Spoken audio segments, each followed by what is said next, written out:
The Episcopal Church is officially ending its partnership with the federal government after nearly 4 decades of working with the federal government to resettle migrants.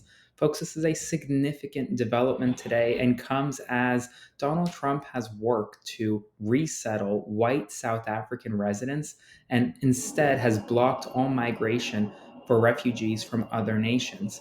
Right now, the Episcopal Church has officially announced that it will be ending a federal directive to assist in resettling South African refugees, citing its commitment to racial justice and reconciliation.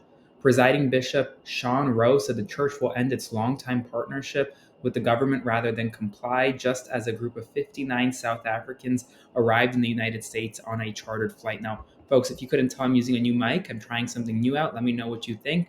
To all those who have supported my work or want to support my work, thank you so much. The easiest way to do so, click the button below, become a paid subscriber to my Substack today, or consider sending a one-time donation via Venmo to Aaron-Parnas. My work is not sponsored by corporate ads or anything like that. It's ad-free, all thanks to you. You're able to allow me to do this, to stand tall against this administration in the face of attacks, in the face of those calling for my prosecution. So please consider supporting my work today. In addition, Pope Leo, in his first address to the press, highlighted the importance of protecting the press and protecting the freedom of speech.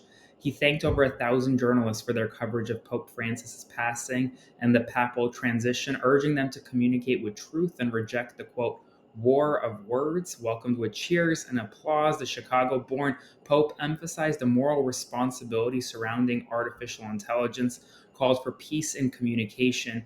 In addition, today, we learned about the Republicans' budget plan, and folks, it's about to add $4 trillion to the deficit. A lot of folks have been talking about, well, Republicans claim to be fiscally responsible. Well, they do, but they're about to add $4 trillion to the deficit to pay for Donald Trump's tax cuts. And you know what they want to cut instead? Well, they want to cut Medicaid.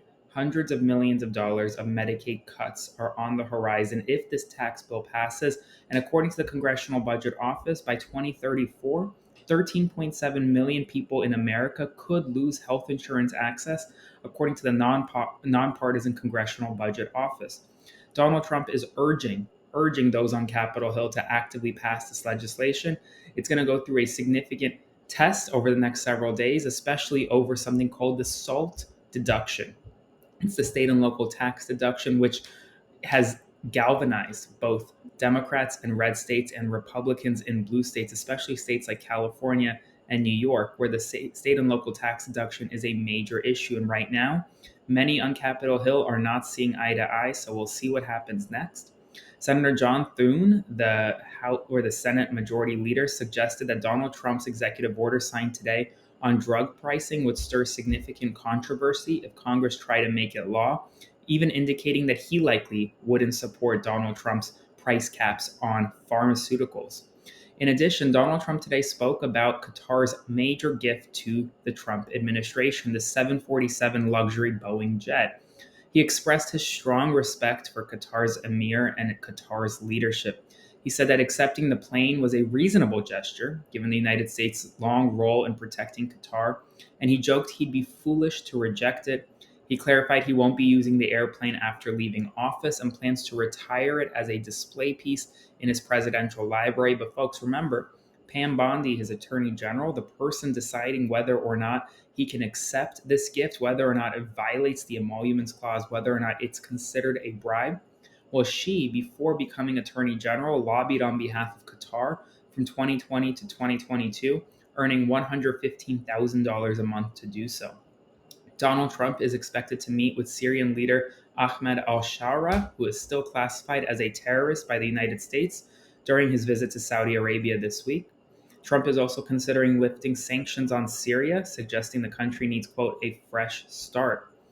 Polls, according to Politico, show that China has become more popular in the worldwide than the United States after Donald Trump's return to office. In Peru, President Bolarte's approval rating dropped to a record low 2%, with 94% of Peruvians expressing disapproval of her tenure. During a recent press event, Donald Trump today referred to a weight loss medication Ozempic or Mounjaro as, quote, the fat shot drug. UK Prime Minister Keir Starmer has pledged tougher immigration policies, warning that rising immigration is turning Britain into, quote, an island of strangers.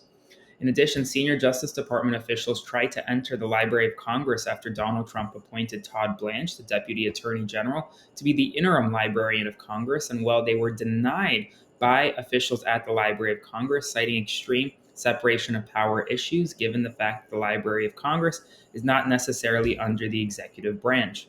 And finally, a federal judge today has declined to block the Trump administration's initiative to use IRS data to identify information and to deport undocumented immigrants.